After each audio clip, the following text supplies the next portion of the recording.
จากกิเลสเอ่ยมืดมิดเหลือเอ่ยออกมาชมเชยแสงแห่งวัดอารามพวกเหตุนิทานเรื่องงามยามมองใกล้ปลาที่หมดคงอันตกไปโปรดตักไปให้โทษบาปตามแสรู้จะรู้แล้วทั่วแฟนเลิศแล้วสู่วานไม่แล้วเพื่อนเอ๋ยตื่นมาเสียจากกิเลสนักเอ่ยมืดมิดเหลือเอ่ยออกมาชมเชยแสงแห่ง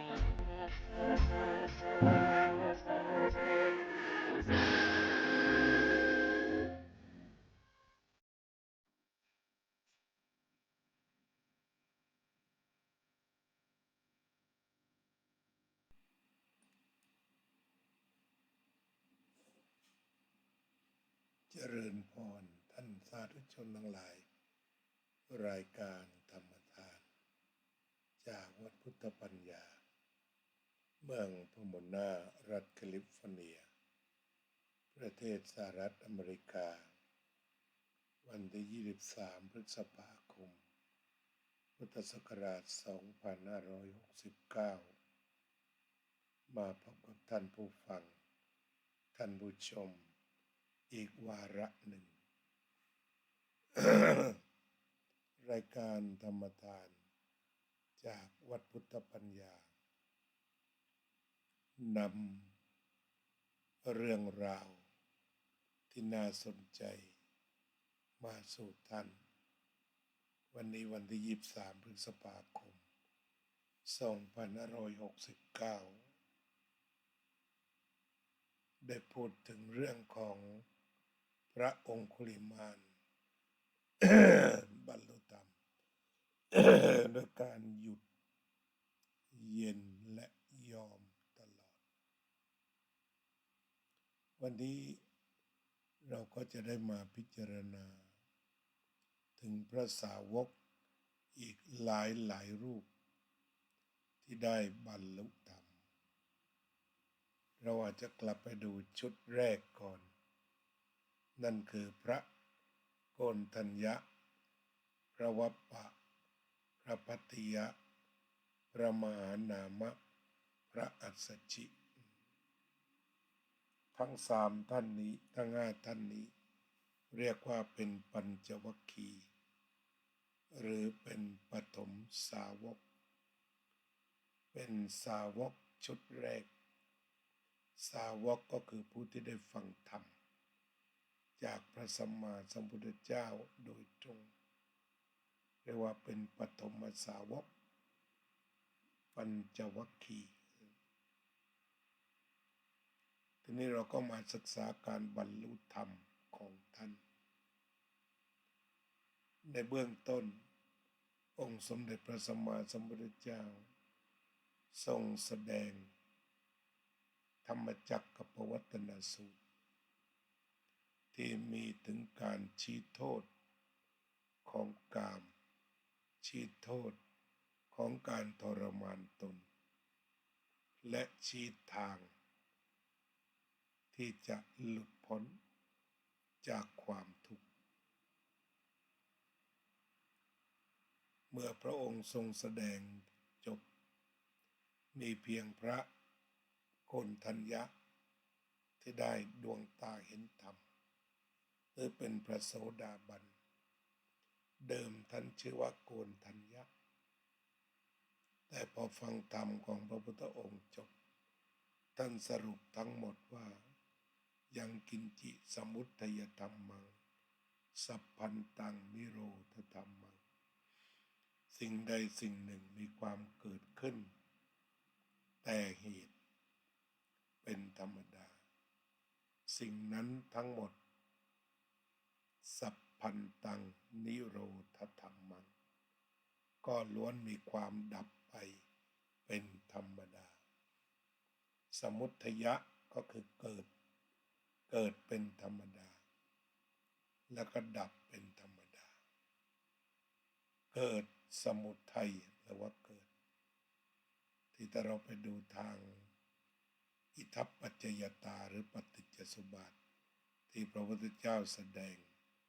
ก็ทรงแสดงถึงสมุทัยวาณและนิโรธวาณนั่นก็คือพูดถึงการเกิดทุกข์ด้วยเหตุปัจจัยอย่างหนึ่งและความดับทุกข์ด้วยเหตุปัจจัยอย่างหนึ่งใช้คำว่าสมุทัยะและนิโรธเหมือนกันทีนี้กลับมาดู บทสรุปของ พระอัญญาโกณทัญญะ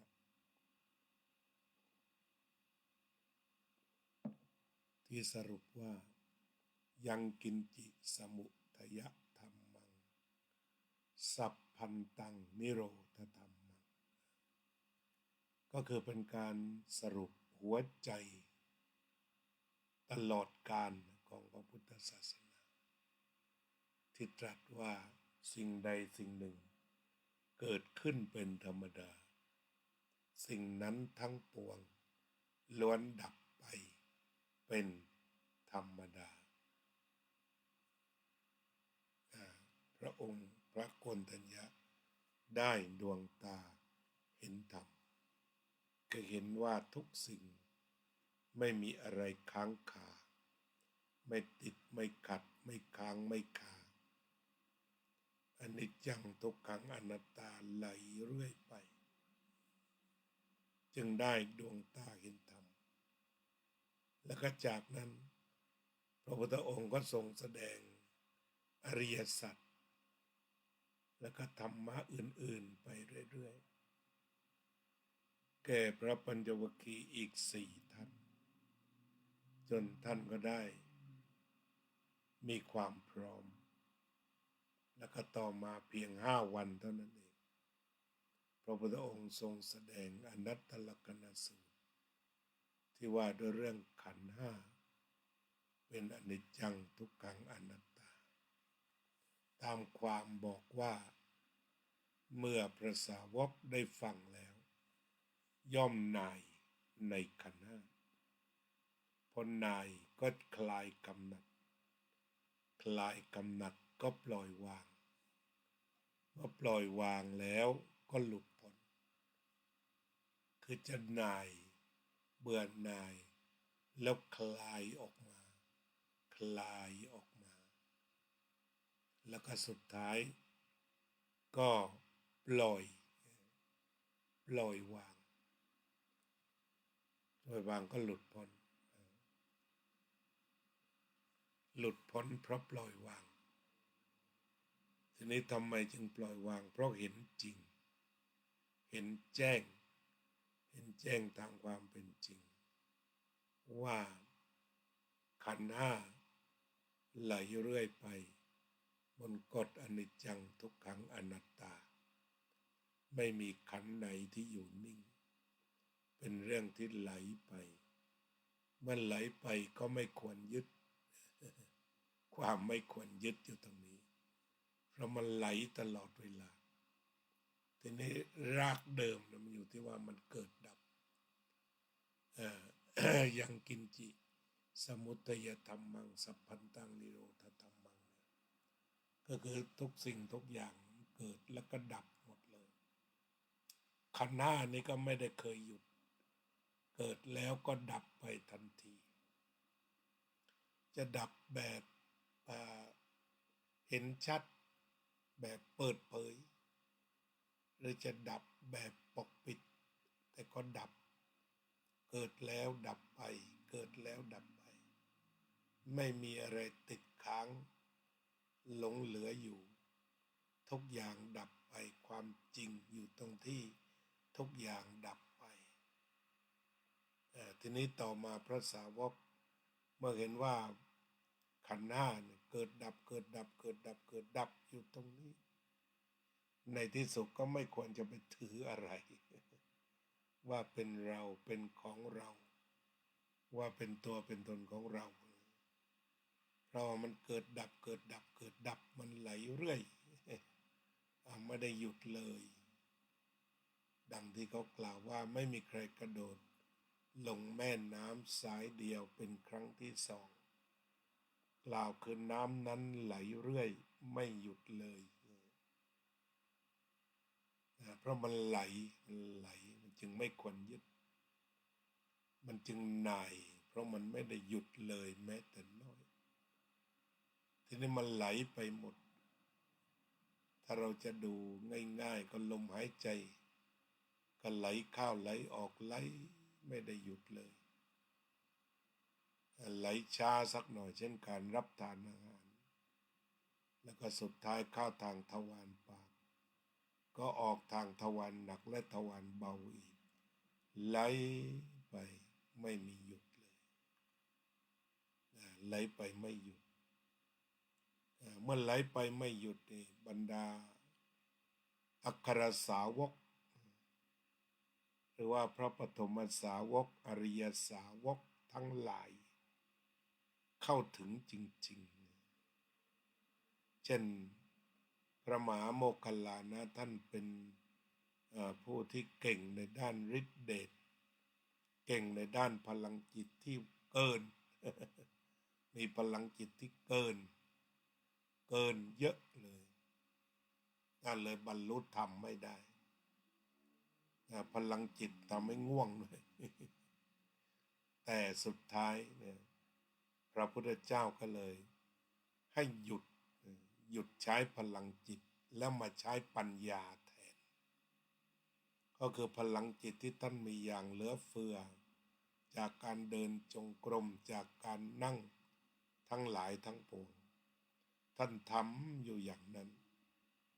ง่วงเหงาหาวนอนก็ลุยไม่หยุดและต่อมาพระพุทธเจ้าเห็นช่องว่างที่จะสอดพระธรรมระเบิดเป็นพระธรรมระเบิดก็คือตรัสว่าสัพเพธัมมานาลังอภินิเวสายะสิ่งทั้งปวงไม่ควรเพื่อการยึดมั่นถือมั่นพระพุทธภาษิตนี้โยงพันสัมพันธ์เชื่อมโยงไปหมดเลยตั้งแต่ต้นจนปลายพุทธกาลไม่มีอะไรเหลือเลยหลวงพ่อพุทธทาสปราชญ์ไทยมั่นใจนักมั่นใจหนาว่านี่แหละแก่นถ้าใครจะถามท่านว่าอะไรคือแก่นท่านก็บอกโอสัพเพธัมมานาลังอภินิเวสายะสิ่งทั้งปวงไม่ควรยึดมั่นท่านบอกตัวนี้เลยใครมาถามหัวใจท่านสัพเพธัมมานาลังอภินิเวสายะสิ่งทั้งปวงไม่ควรยึดเพราะไหลเรื่อย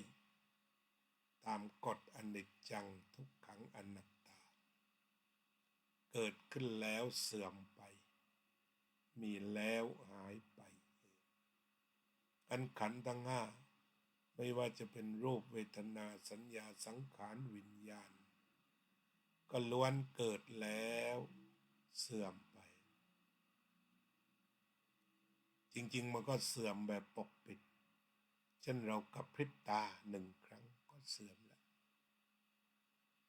หรือว่าได้ยินอะไรที่หูครั้งเดียวทีละครั้งก็เสื่อมไปคำพูดที่หลุดออกมาจากปากมันก็เสื่อมไปแล้วทุกอย่างเกิดแล้วก็ดับไปเสื่อมไปไหลไปฉะนั้นจะมาโยงพระปัญจวัคคีย์กับพระมหาโมคคัลลานะก็ได้เพราะว่ามันมีความเสื่อมไปเป็นธรรมดาเกิดแล้วดับไปมีแล้วหายไปเนี่ยหลวงพ่อพุทธทาสแลสวดมนต์ไว้เหมาะเจาะจริงๆเกิดขึ้นแล้วดับไปมีแล้วหายไปย้ำลงไปอีก ามีอะไรที่มันไม่หายทีนี้ก็ต้องยอมรับเสียเกิดแล้วดับไปก็ยอมรับว่าเกิดแล้วดับไปมีแล้วหายไปก็มีแล้วหายไปนั่นคือการเห็นนั้นสเปตมานาลังอภินิเวสายะนี่จึงเป็นหัวใจก็ได้เพราะมันไม่มีอะไรหยุดมันไหลเรื่อยจนไม่จับอะไรได้ไม่ควรจับ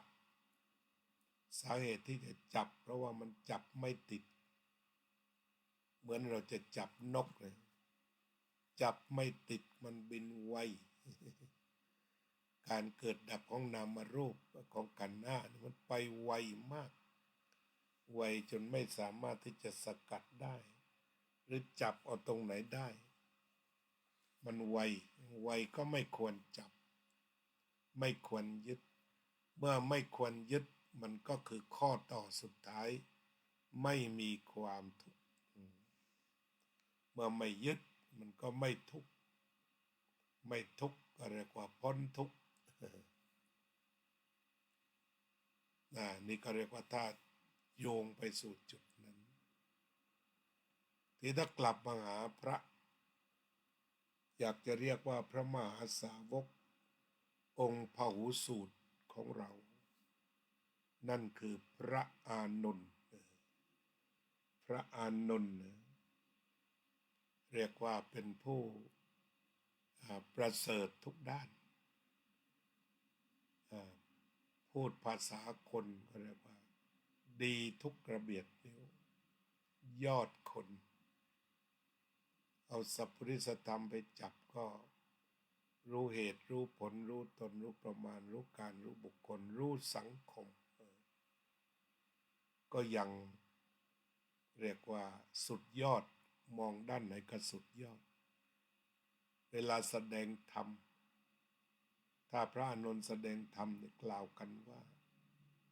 ไม่รู้สึกว่าจะหยุดผู้ฟังเนี่ยไม่อยากให้หยุดจะพอดีท่านเป็นคนพอดีทีนี้เมื่อท่านงานเยอะเสียสละเยอะมากโดยเพราะดูแลอุปถากพระพุทธองค์อย่างถูกต้องดีงามเป็นผู้ที่ไม่เป็นไปเพื่อลาภเพื่อยศไม่รับผลประโยชน์ใดๆจากการทำงานถวายพระพุทธองค์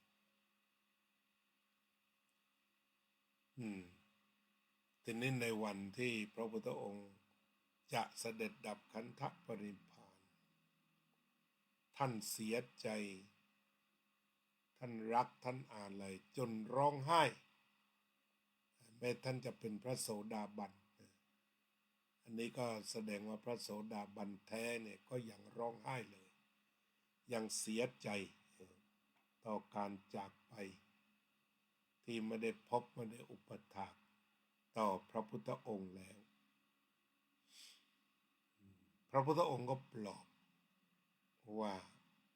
ดูก่อนอานนท์เธอเป็นกตปุญโญคือมีบุญอันทำแล้วอีกไม่นานเมื่อเธอปรารภความเพียรก็จะได้บรรลุธรรมนี่เราเรียกว่าเป็นคำพุทธพยากรณ์ ไม่ค่อยจะได้ยินนะเป็นพุทธพยากรณ์คือพระพุทธเจ้าชี้ว่าพระอานนท์ต้องบรรลุธรรมแต่ไม่ได้ทรงตรัสไว้ว่าวันที่เท่าไหร่แต่บรรลุแน่นอนพระวาจานี้เป็นเครื่องปลอบใจอันวิเศษของพระมหาสาวกที่จะต้องรับงานใหญ่เป็นผู้เป็นทรงมหาบารมีที่จะต้องรับงานใหญ่ที่จะเกิดขึ้นอีกไม่นานข้างหน้าอีกไม่ถึง1 วันพระองค์ก็ประกาศเสด็จดับขันธปรินิพพานพระอานนท์ก็จะต้องเป็นผู้จัดเป็นผู้ดูเป็นผู้ประสานงานเป็นผู้แจ้งข่าวทุกเรื่อง อ้าวเป็นนั้นว่าจัดงานได้ดี สามารถจัดสรรให้บรรดาพุทธสาวกเข้ามากราบพระสรีระกันถึง8 วันวันสุดท้ายก็คือนำไปเผาที่มกุฏพันธนาเจดีย์วันถวายพระเพลิงศพเราเรียกว่าวันอัฐมีบูชา หลังจากนั้นพระมหากัสสปะก็เป็นแม่งานใหญ่ที่จะรวบรวมพระธรรมวินัยซึ่งอยู่ในที่ต่างๆก็อยู่ในสมองพระอรหันต์นี่แหละโดยมีคุณสมบัติจะนิมนต์พระอรหันต์เท่านั้นในวงการอรหันต์เขาก็รู้จักกันมีพระอานนท์รูปเดียวเป็นพระโสดาบันแต่เรียกว่าคลังพระธรรมทั้งหมด ก็อยู่ที่พระอานนท์นั่นเองคลังแห่งพระธรรมอยู่ที่นั่นถ้าขาดท่านเสียแล้วเนี่ยการรวบรวมพระธรรมวินัยครั้งนี้คงไม่สำเร็จไม่สมบูรณ์หรือเป็นไปได้ยากเพราะเป็นผู้ใกล้ชิดพระสัมมาสัมพุทธเจ้าและขอพรเอาไว้ว่าพระสัมมาสัมพุทธเจ้าแสดงธรรมณที่ใดขอให้กลับมาแสดงแก่ท่านอีก เรียกว่าไม่ตกเลยสักเม็ดเดียวเก็บได้ทุกเม็ดเก็บยิบพระธรรมไม่มีตกพระตถกถากล่าวยกย่องพระอานนท์ไว้ว่าพระองค์นั้นมีความจำเป็นเลิศพระองค์มีความจำเป็นเลิศกล่าวคือฟังครั้งเดียวก็จำแล้วอยู่ได้นานอีก ถ้าเราดูแล้วพลังจิตขั้นสูงสมาธิชั้นยอดและท่านได้ฟังเยอะเรียกว่าพหูสูตรพหูสุตตะฟังมาเยอะฟังเยอะเป็นนักปราชญ์ท่านเป็นนักปราชญ์ทีนี้ตรงนี้ไอ้การทรงพระธรรมเยอะเนี่ยมันทรงไว้ที่สมองแต่เวลาบรรลุธรรมนั้นต้องหลุดพ้นทางใจท่านจำเยอะแต่ว่ายังเป็นพระโสดาบันอ้าวทีนี้คณะสงฆ์หมู่ใหญ่ก็ได้มอบภารกิจอันใหญ่หลวงให้ท่านเป็นผู้วิสัชนาพระสูตรเป็นผู้วิสัชนาพระสูตรและพระอภิธรรมกล่าวกันอย่างนั้นส่วนพระอุบาลีนั้นก็ดูแลพระวินัยก็ไปทางเดียวเมื่อพระสารีบุตรจากไปแล้วจริงๆผู้ทรงอภิธรรมก็คือพระสารีบุตร เพราะเป็นผู้ฟังอภิธรรมจากพระสัมมาสัมพุทธเจ้าในคราวที่พระองค์เสด็จขึ้นสวรรค์ชั้นดาวดึงส์ชั้นดาวดึงส์เทวโลกที่ไปแสดงธรรมแก่พระพุทธมารดาแล้วก็วางพุทธนิมิตไว้แล้วก็กลับมาแสดงให้พระสารีบุตรฟังแต่ท่านก็ปรินิพพานไปซะก่อนและแน่นอนที่สุดพระอานนท์ก็ได้ฟังจึงต้องรับ2 สูตรอย่างหนักแต่ว่าคุณสมบัติไม่ถึงต้องเร่งเมื่อทิ้งภารกิจทั้งหมดเพื่องานใหญ่แห่งการรวบรวมพระธรรมวินัยก็เดินจงกรมนั่งสมาธิยืนเดินนั่งนอนตามอริยบท 4ที่พระอริยสาวกเช่นพระมหาโมคคัลลานะเคยปฏิบัติมาแล้วที่ไปแบบเจโตวิมุตติหลุดพ้นทางใจ ก็ปรากฏว่าเหลืออีกเพียงไม่กี่ชั่วโมง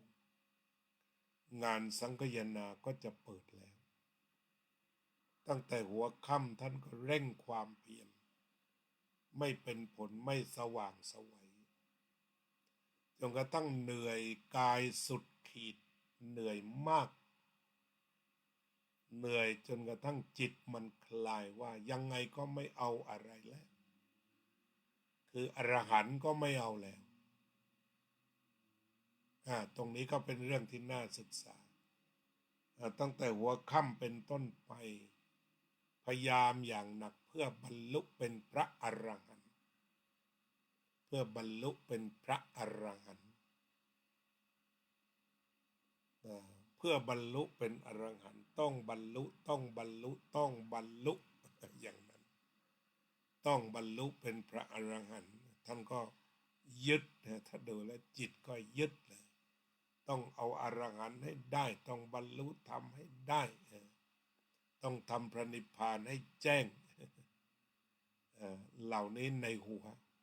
เสียงจากในหัวแบบนี้เรียกว่าเสียงจากในหัวนี่ก็เป็นเรื่องยึดทั้งหมดยึดจริงๆแม้ว่าจะเป้าอยู่วิมุตติแต่มันยึดตลอดก็ยึดวิมุตติด้วย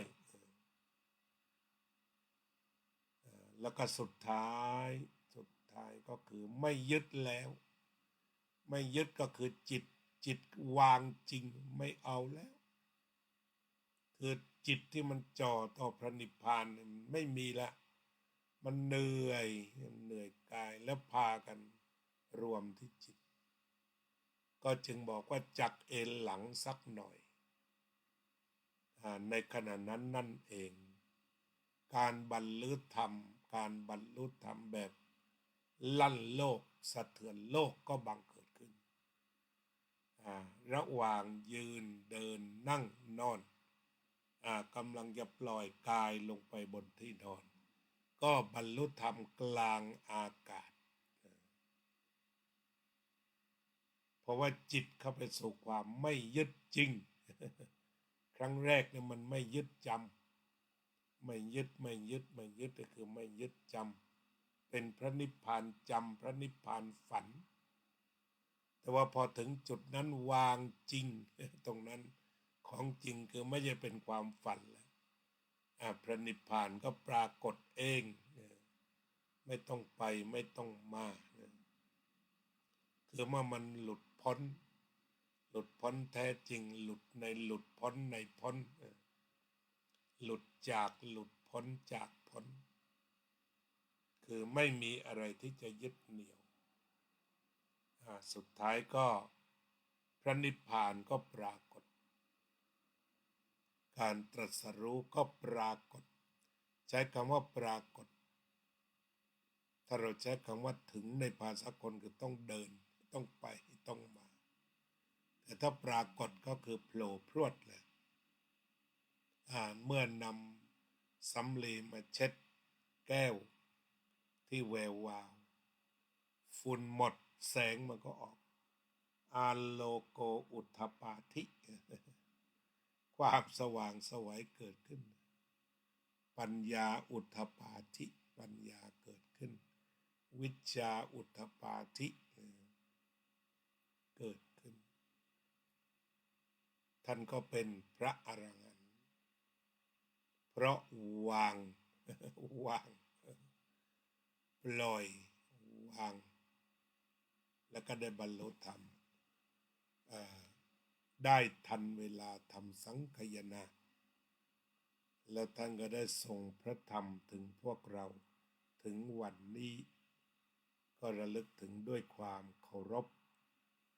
ด้วยความเทิดทูนอย่างยิ่งในความดีงามทุกอย่างที่พระอานนท์ได้ฝากไว้ในพระพุทธศาสนาเราก็จะได้เจริญสมาธิหยุดอยู่กับลมหายใจ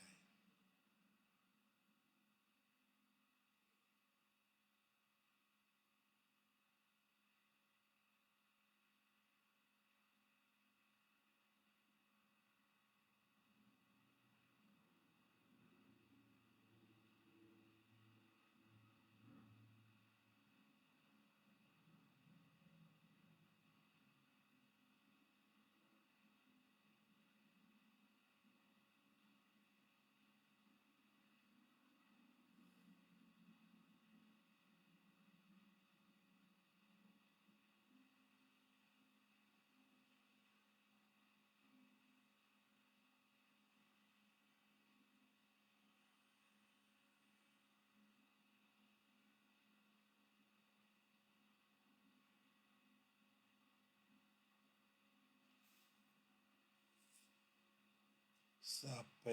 สัตตาสัตว์ทั้งหลายที่เป็นเพื่อนทุกข์เกิดแก่เจ็บตายด้วยกันทั้งหมดทั้งสิ้นอเวราโหนตุจงเป็นสุขเป็นสุขเถิดอย่าได้มีเวร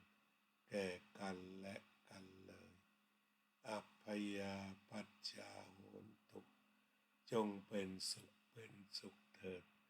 อย่าได้พยาบาทเบียดเบียนซึ่งกันและกันเลยอนีฆาโหนตุจงเป็นสุขเป็นสุขเถิดอย่าได้มีความทุกข์กายทุกข์ใจเลยสุขีอัตตานังปริหารันตุจงมีความสุขกายสุขใจรักษาตนให้พ้นจากทุกข์ไปทั้งสิ้นเถิด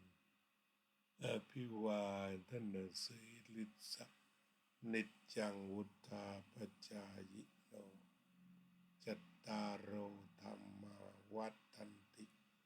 อายุวันโนสุขังภะลัง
พระพุทธอ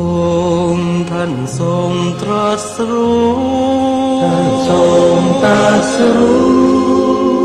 เป็นสัพพัญญูตรัสสอนความจริงว่าธรรมะย่อมชนะทุกสิ่งเป็นที่พึงพิงแก่ผู้ประพฤติชอบธรรมธัมโมจะวินาโสธัมโมภเวรัคติธัมมัจจาริอำนาจใดๆก็ตามย่อมถึงความพินาศถ้าขาดธรรมะประจำไม่มีใครอยู่ค้ำฟ้า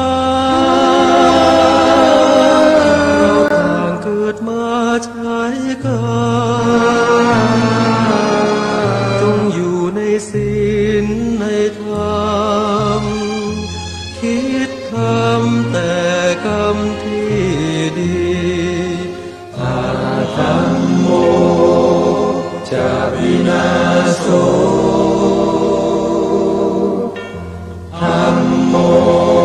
ภเวรัคติธัมมัจจาริธรรมส่องสว่างสู่ทางสุขสีคำจุนโลกนี้นิรันดร์ธัมโมจะวินาโส